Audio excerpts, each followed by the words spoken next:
All right, big news for Crocs today. I've done videos on Crocs before, and I have a mid-sized position with the equity. In addition to some options that I have, I've sold puts and bought calls on this. So it looks like a great day for me. And I've told people what a great company this is and what a steal it is. This is one of those things that's hiding in plain sight. But yeah, it's doing really well today in the pre-market based on better than expected earnings. So I used to use this as a trading sardine and buy around under 100 and sell when it went like to 108, 109. And then the stock really got creamed this year and was as low as in the 70s. And I was backing up the truck on this. So today is going to be a good day for me. So what's going on here that it's doing so well?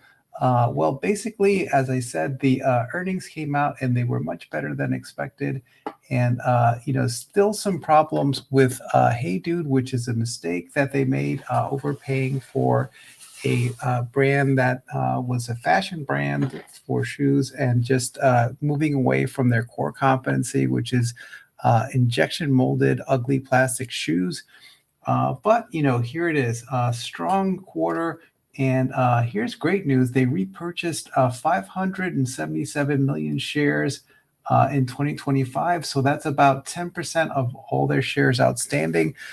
So if you think, even if the price, revenues, earnings stayed the same, if they bought back 10% of their shares, that's like earnings per share going up 10% because there's 10% fewer shares, right?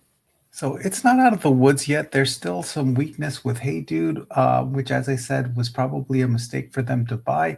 But other things are going well. And if you look at this, Crocs is 82% of the company, and Hey Dude is only 18%. So even though they overpaid for it, and even though revenue is down for that, it's not a huge part of the company. And what you see in North America, 51%, and international, 49%. That 49% is growing, especially in huge future growth markets like China and India. So what you should do today, well, I don't like to tell people to do. What I'm going to be doing is I'm going to be tuning into the conference call later today to see if there's anything that has changed. But things seem to be going in the right direction.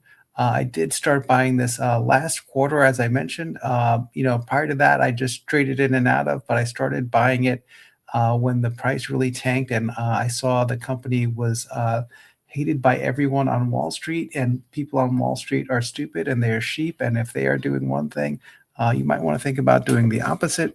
So I dug deep into this one, and I saw that the problems at Hey Dude are overcomable, and that the core brand is still strong. In fact, I went out and I bought some Crocs recently. So, I think long term, this is not a fashion brand, and they sell ugly, comfortable shoes, and comfort doesn't go out of style. So, I think in the long term, this will be fine. So, this is one of my medium positions that I've been adding to recently. And Coupang and Nintendo are also ones that I've done videos on that I've been adding to recently. So those are two to check out. But I will keep my medium size equity position. But given that the stock is up so much in the pre-market, 14% when I looked at it, I may just trim some of the options if there's a huge bump today, and then buy it back if the stock moves down further. But you know, the options I have are longer dated, and some of them are 2027 and 2028, if I recall correctly. And so if there's a huge bump today, sometimes a quick nickel is better than a slow dime. So I may look into selling that. And if this retrenches, I may buy more. But yeah, so it looks like it's going to be a good day for this.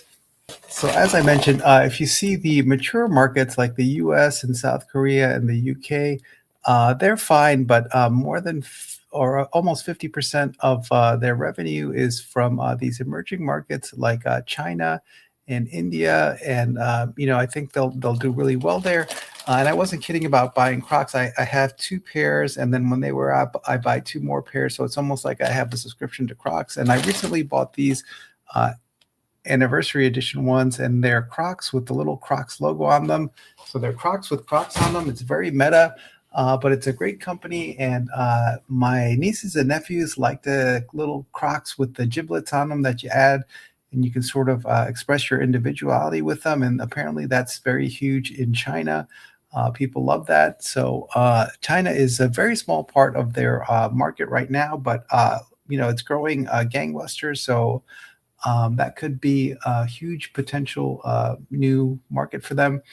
And there is a problem with U.S. brands overseas because of the current administration and the attitudes towards foreigners. And they take it out on U.S. companies, especially ones that are strongly aligned with the current administration, like Jack Daniel's whiskey. But Crocs doesn't seem to be tainted by that, so it doesn't seem to be viewed as a quintessential American brand. It seems that they view it as everybody wears Crocs, and so it's growing in countries like China, where that have been where the U.S. has been antithetical to them. So as you see, even with the problems in Hey Dude, it's still a 20% compounded annual growth rate from 2018 to 2025. And it was helped, did get a headwind, did get a tailwind during the pandemic. But, I think long term, it's comfortable. People love it. And as I said, I wear them until they wear out, and then I buy more pairs. So I don't see myself switching to something else. Whereas a company like Hey Dude, who makes fashionable shoes, if you buy another pair, you'll look for another fashionable pair. That doesn't necessarily have to be Hey Dude. And if you go on Amazon and you search for Crocs, you will see that in fact, let's do it now. If you go to Crocs and you sort high to low and low to high, you'll see something very interesting. When you sort low to high, you'll see that you can get Crocs for as cheap as $20. And then if you sort high to low, you'll see that they go up as high as almost $200. So from $20 to $200, that's a really wide spread. So the $20 thing, think about these Croc competitors that come out. If it's already $20, well, you're not going to make much money trying to knock this off. It's almost like they're knocking themselves off.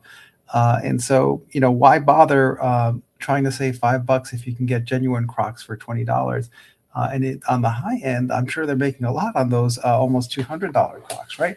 So anyway, I still think this is a great company. And prior to this, I've traded in and out of it. But about 3 or 6 months ago, I really started buying in size. And even though I don't like to buy with leverage, I do have a mid-sized position in the equity, as well as some long-dated call options that I bought and some put options that I sold. And I've gone over that strategy also in other videos. And this isn't me telling you to buy or sell. This is just me walking through my process and how I think about things. So, everyone is different, and you buy things that and according to your own risk tolerance. But I think if you're looking at different software companies that might be disrupted by AI, or different drug companies that may or may not have a great year, depending on if a drug gets approved or not by the FDA, those are very hard to figure out if you're not in that industry. But injection molded plastic that you probably have bought and used on through Crocs, that's pretty easy to understand. So this is definitely within my circle of competence, but that's my thoughts on that. Let me know your thoughts in the comments, and subscribe to this channel. Hit the subscribe button if you want to see future videos like this. Have a great day, everyone.